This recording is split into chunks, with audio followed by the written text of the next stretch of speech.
구독과 좋아요 감사합니다. 자, 오늘은 바람이 엄청 부는 상황인데 오즈모 포켓을 체스트 마운트에 하고 나왔습니다.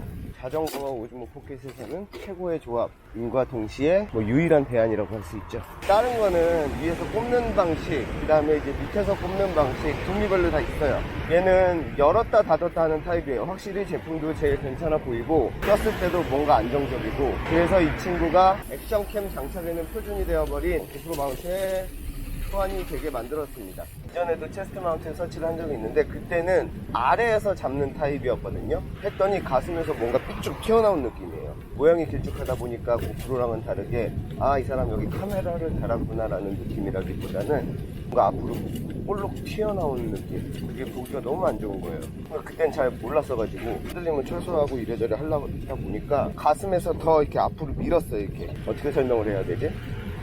이걸 말로 설명하려니까 좀 힘드네. 모양이 영 보기 안 좋아서 체스트 마운트 자체가 모양이 보기 안 좋은데 더 보기 안 좋아지는 거죠, 이게. 그래서 뒷거리는 안 하기로 하고, 자, 그렇다면 이거를 자전거에 장착하면 어떠냐? 좋죠. 좋은데 그게 안 되는 거예요. 떨림이나 그게 너무 심각해. 떨림이 너무 심각해서 쓸 수가 없습니다.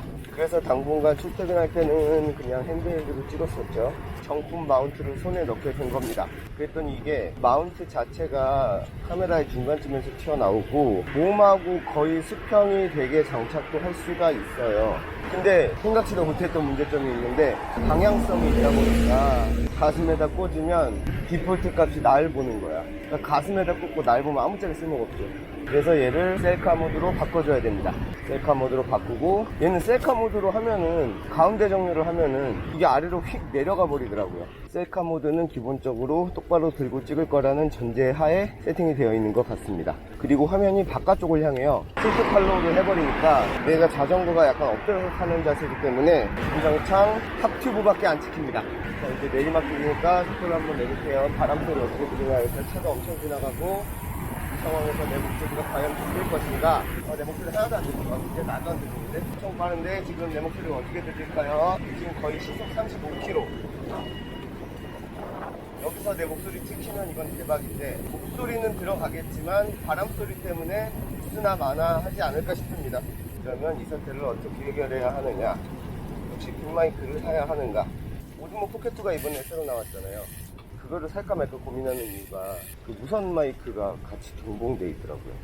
이게 중앙 정렬을 하면은 이 상태로 있어야 되는데, 중앙 정렬을 하면은 짜잔 이렇게 돼. 일어나면 이렇게 탈 수는 없잖아. 그래서 내가 필터 잠김을 해놨어요. 그래서 필터가 안 움직여. 자, 그러면 다시 앱을 이용해서 앞으로 올려줍니다. 자, 이러면 앞에 보이죠?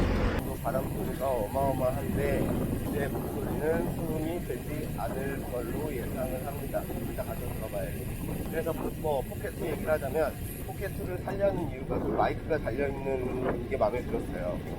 마이크 성능이 얼마나 좋을지 모르겠지만 오즈모 포켓을 자전거를 타면서 쓰는 사람은 그렇게 많지 않더라고요. 그 많은 유튜브 리뷰나 그런 걸 봐도 바람이 많은 상황, 소음이 많은 상황, 여러 가지 상황에서 테스트를 하는데 그 라이딩 상황에서 테스트를 하는 경우가 없더라고요. 그래서 내가 쓰고자 하는 조건에 맞는 리뷰를 찾지 못하였습니다. 만약에 이게 소리가 구리다, 한 2만원, 3만원이면은 무선 마이크를 팔아요. 무선 마이크를 연결을 해서 이렇게 혼자 잡담하는 영상을 찍을 때는 좋지 않을까. 당연히 비싼 거는 바람도 잘 막아주고 목소리를 잘 수음해주고 하겠지만 뭐든지 이거보단 나면 된다라는 생각이라서 굳이 그렇게 마이크에 큰 돈을 쓸 생각은 없습니다. 어제 무슨 일이 있었냐면, 어제도 외출을 했죠.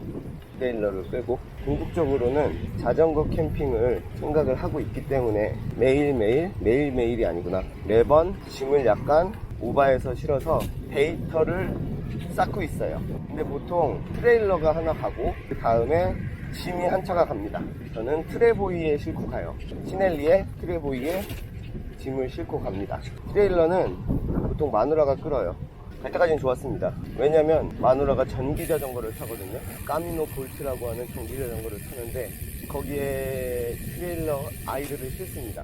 그리고 나는 시넬리 철자전거예요. 철자전거 출퇴근할 때도 쓰고 전철을 만들어서 쓰고 있는 자전거 있는데 자전거에 트레보이를 달고 가죠. 근데 그 친구는 전기 자전거고 그렇게 멀리 가지도 않기 때문에 배터리도 충분하고 이제 마누라가 앞에 가고 저는 뒤에서 이제 휠을 쪽쪽 빨면서 가는데 돌아올 때 웬일인지 갑자기 고장이 난 거예요. 배터리가 없는 상황은 얼마든지 예상을 할 수 있잖아요.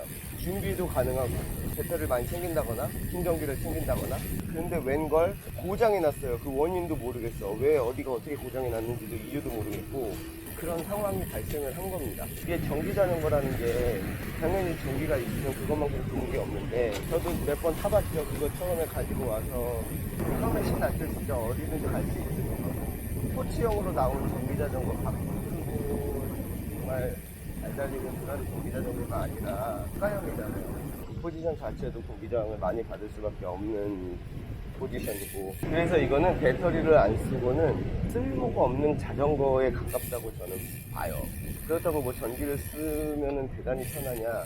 처음에는 막 밀어주니까 전기봉에 오 이거 진짜 편하다 그런 생각을 했었는데요. 막상 곰곰이 생각을 해보니까 뭐 자전거에 따라 다릅니다만 저는 로드 자전거를 타잖아요. 이게 아무리 철 자전거든 어쨌든 간에 로드 자전거 자체 무게가 10kg가 안 되고 그리고 휠이나 그런 것도 막 싸구려 그런 거 쓰진 않기 때문에 구동계도 꽤 쓸만한 자전거예요. 결국 뭐 굳이 값으로 따지면 이것도 200-300은 되지 않을까 싶은데 원차값은 그 정도 안 합니다. 이것저것 바꿔서 그렇게 된 거예요. 전기 자전거 일단 포지션이 안 좋으니까 공기저항 생기죠. 아무리 뭐 숙여서 탄다고 치고 그건 어느 정도는 해결할 수 있지만 계속 그렇게 갈 수는 없는 노릇이고 자전거에서 가장 중요한 공기저항 무게 거의 20kg에 육박하거든요. 자전거는 그 무겁다는 브롬톤조차 11kg, 12kg 거기에 구동저항 이게 전기가 안 돌아가면은 결국 저항이잖아요. 저항 로드 같은 경우는 좀 달리다가 페달을 안 굴려도 한참 가요. 평지라면 얘가 무게가 있어서 그런지 모르겠는데 엄청 가요. 꽤 오래 갑니다. 근데 전기 자전거는 그게 아니거든요. 심지어 이거는 센서가 파스 방식인데 토크 센서예요. 힘이 들어가야 거기에 맞춰서 전기가 모터가 구동을 해주는 타입이라서 페달을 계속 돌려야 돼요. 멈추는 순간 거의 제동 수준으로 브레이크를 잡아버려요. 그러면 그게 전기가 없다? 그거는 지옥이나 다름없죠. 그런데 얘가 어디가 어떻게 고장났는지 모르겠는데 어제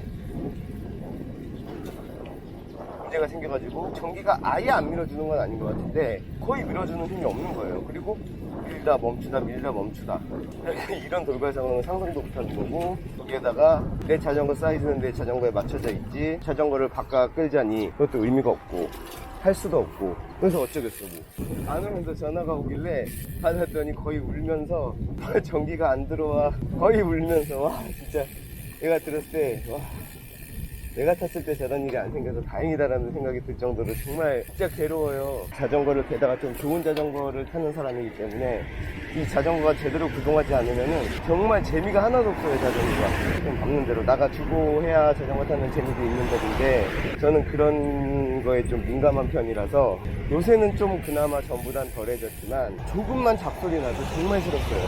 타는 내내 스트레스였고 매번 샵을 갈 수가 없기 때문에 내가 자가 정비를 시작하게 됐고 웬만한 건 다 잡아요. 변속할 때 조금만 드르륵 소리 나도 제대로 체크 안 하면 타기 싫고 그런 내가 전기가 없는 전기 자전거를 타게 된다? 와 상상만 해도 싫은 거야.